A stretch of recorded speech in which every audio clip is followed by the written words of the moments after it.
संस्पर्शन प्रश्न परीक्षितात् रोगिण्याम रोगं निदान प्रांगण लक्षणों पश्यन्ति तिवि।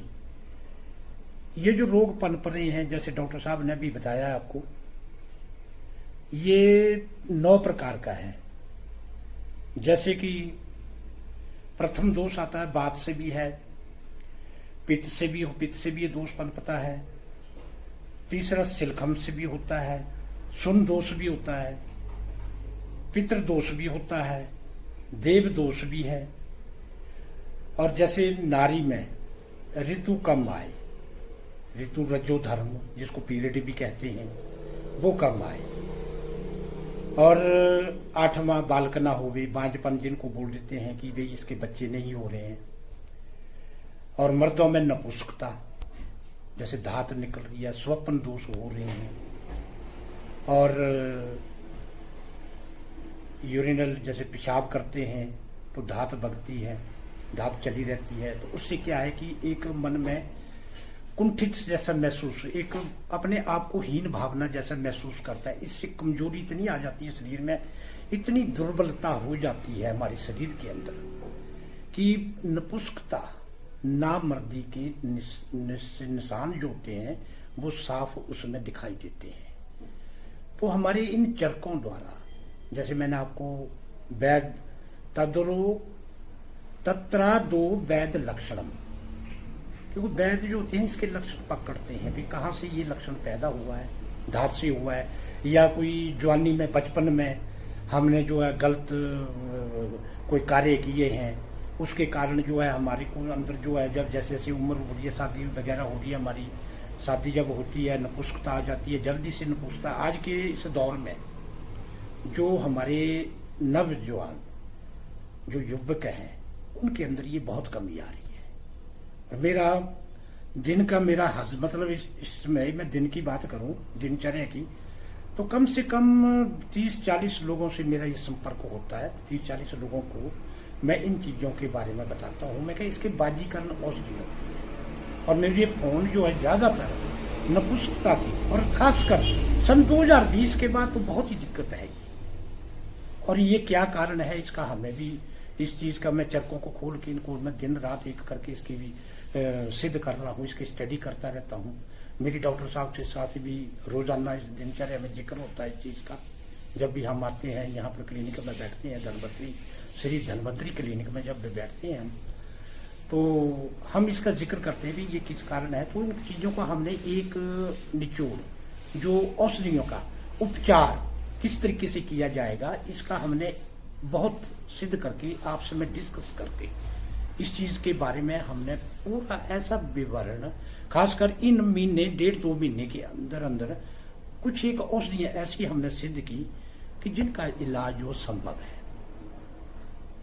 असंभव से, जिसका सेवन जो है अमीर लोग भी करते हैं, गरीब तबका भी करता है।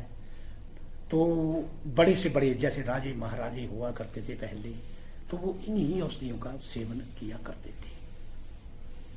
बहुत पुरानी की बात है। एक मैं आपको एक कहावत सुनाता हूँ राजा की। तो राजा के साथ दरबारी तो हरदम चले रहते थे, मंत्री लोग भी होते थे। तो राजा साहब एक ऐसी बाजीकरण, जो ऐसा पाक वैद्यों द्वारा तैयार किया गया था, उसका सेवन करते थे पान के बीच। तो दरबारी ने भी जब वो पान उन्होंने साइड में, जैसे धरती के ऊपर साइड में थूका, उन्होंने बाहर निकाल के रख दिया, किसी से बातचीत करने लगे।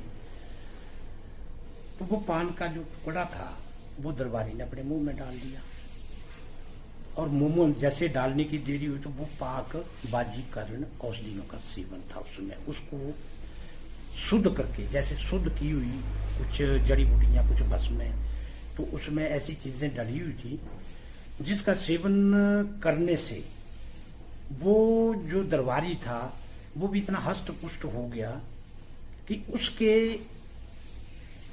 मन की जो दूसरों की बात होती थी वो एकदम से पहचान लेता था, जान लेता था।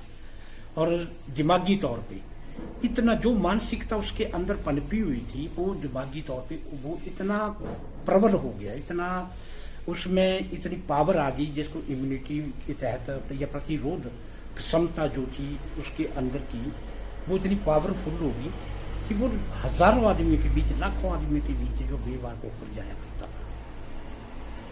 तो वही बाजीगर इन जो चरकों द्वारा जो हजारों वर्ष पुराने हैं, कोई 5000 वर्ष पुराना जो बातें लिखी गई है, तो हजारों वर्ष पुराने जो सिद्ध की हुई चरक हैं, तो इन चरकों के द्वारा ही मैंने भी इन औषधियों का जो निचोड़ निकाला है तो वो इतना अच्छा है जिसका नाम बाजीकरण रखा गया कि ये बाजीकरण औषधियां तैयार की जाती हैं इससे। तो वो एक नपुंसकता को भी दूर करती है, नामर्दी को भी दूर करती है, फिर जो हमारे मन के अंदर कंठा है, कोई मनहीन भावना आती है उसको भी दूर करती है। तो मैं ये मेरा बोलने का कहने का मतलब ये है कि भी आपने निराश मत हो इन चीजों से, और इन औषधियों के द्वारा हानि कोई नहीं है। ये शरीर को हष्ट पुष्ट करती है, दिमाग के लिए है, पित्त के लिए है, आपके फेफड़े लंग्स वगैरह के लिए है, लीवर के लिए है, पाचन क्रिया, ये हर बॉडी के जो हमारे शरीर के अंदर जो संरचना है उसको जो है बहुत पावरफुल बना देती है। इतनी प्रतिरोध जो हमारे अंदर जो कमी हुई है किसी भी बीमारी के कारण या थकावट आ रही है कुछ आ रहा, तो उसका जो थकावट आती है शरीर में वो भी दूर होती है, आंखों की जो रोशनी होती है वो भी अच्छी रहती है, दिमाग तेज चलता है, स्मरण शक्ति बढ़ती है। ये इन्हीं की नपुंसकता को भगाने के लिए औषधि बनाई गई है। इस शरीर में और भी आपके जो अंदर जितने भी हमारी बॉडी के जो फंक्शन है उनको वो सुचारू रूप से अंगों को चलाती है। जैसे कि खून का नया रंग खून बनेगा, खून का रंग बनता है, अच्छा खून पैदा होता है, और जब हमारे अंदर खून पैदा होता है तभी हमारी मानसिकता जो नपुंसकता भी दूर होती है। तो ये जो बाजीकरण हमने 9 किस्म का बताया कि बालक न होवे नपुंसक भांजपन का भी यही कारण है। ये मर्दों के अंदर में नहीं होता, ये कोई मर्दों के अंदर ही है, मर्दानगी पुरुषार्थ खत्म हो गया है। ये इसका जो सेवन करेंगे क्योंकि बांझपन का भी यही कारण आता है, बच्चे नहीं हो रहे हैं, जैसे डॉक्टर साहब ने जिक्र किया इन चीजों का। तो इन औषधियों के सेवन से जो बांझपन है, निसंतान दंपति हैं, तो वो भी निराश ना हो, क्योंकि इन औषधियों के सेवन से जो हमारे अंदर की जो कमियां पनपी हुई हैं, आज के इस रोग में दांत रोग है, सोम रोग है, हड्ड खार है, स्वप्न दोष होता है, तो इस औषधि के सेवन से उस रोग का बहुत अच्छा समाधान है। अगर इसका ये नहीं कि एकदम से हो जाएगा आपका ये इलाज, एकदम से नहीं होता है, क्योंकि कोई भी चीज अंदर हमारे अंदर की जो कमी होती है तो उसको बनाने में, उसको तैयार करने में थोड़ा समय लगता है, 2-3 महीने 4 महीने का समय हो सकता है। तो आस्ता आस्ता धीरे धीरे करके जो ये रोग जो कवर हो जाता है, इसलिए निराश होने की कोई ये नहीं है, आवश्यकता नहीं है। आप इन औषधियों का सेवन कर सकते हैं। इन औषधियों का बहुत अच्छा सेवन है जिसको बड़े बड़े से राजे महाराजाओं ने भी इनका सेवन किया हो। तो इस औषधि के सेवन से जो बाजीकरण पाक जो हमने तैयार किया हुआ है, 20 प्रकार का प्रमेय, ये प्रमेय रोग भी होता है जिसको हिस्टीरिया भी कहते हैं, ये 20 प्रकार का प्रमेय जो है जाता रहे, चला जाएगा। सुजाक हो गए, सुजाक रोग के बारे में तो बताते ही नहीं, सुजाक हो गया है, ये लेडीजों में भी होता है, ये औरत के अंदर भी है, पुरुष के अंदर भी है। तो ये सुजाक रोग जब होता है तो इससे भी नपुंसकता के कारण आ जाते हैं, एलर्जी हो जाती है, जो फूल होता है उसमें फूल घर में सोजिश आती है, धात बगने लगती है, और जो पुरुष के अंदर इससे सिकुड़नपन हो जाता है। तो इसका जो बाजीकरण जो हम तैयार कर रहे हैं, तो धीरे धीरे करके हम इनको सिद्ध करके हजारों चरक जो हजारों वर्ष पुराना जो चरक है इनमें से निकाल के जब सिद्ध करते हैं तो अच्छा रिजल्ट है इसका। जिन जिन रोगियों को हम खिलाई है, दवाई खिलाई है, अभी भी कुछ समय पहले मैंने उत्तराखंड के लिए दवाई भेजी तो अच्छा रिजल्ट आया, चौथे महीने में उसका बहुत लाजवाब रिजल्ट है। मुझे बड़ी खुशी हुई कि चलो किसी का घर तो बस गया, घर उजड़ने से तो रह गया, क्योंकि यही एक सुख है, परम सुख है। और इस सुख का जो अनुभव अगर कुंठा में बदल जाए, हीनता में बदल जाए, तो इसका परिणाम जो होता है, बड़ी घातक परिणाम आज की दौर में निकल रहे हैं। तो इस पाक औषधि से सुजाक, जो सुजाक होता है वो भी जाता है। दांत कैसी मर्जी निकलती हो, जैसी मर्जी दांत चलती हो, उस दांत का भी इसमें इस औषधि के सेवन से वो धात भी ठीक हो जाती है। जरेयान मणि पैदा करती है, जरेयान मणि कुव्वत मणि पैदा कर देती है शरीर के अंदर, एक नया जोश आता है, नया खून। जरेमान मणि, इसका अर्थ होता है कि वे अंदर की जो हमारी क्षमता होती है, एक कुव्वत मणि जिसको भी कहते हैं, तो वो पैदा हो जाती है। और इसका जो निचोड़ आता है तो मन खुश रहता है, काम करने में दिल लगेगा। और जो मर्द और पुरुष और स्त्री जो धात निकलती है उसमें फायदा करती है। इस औषधि के सेवन आदमी खावे, इस औषधि का सेवन आदमी करे तो सैबत जागावे, स्त्री को गर्व हो जाए।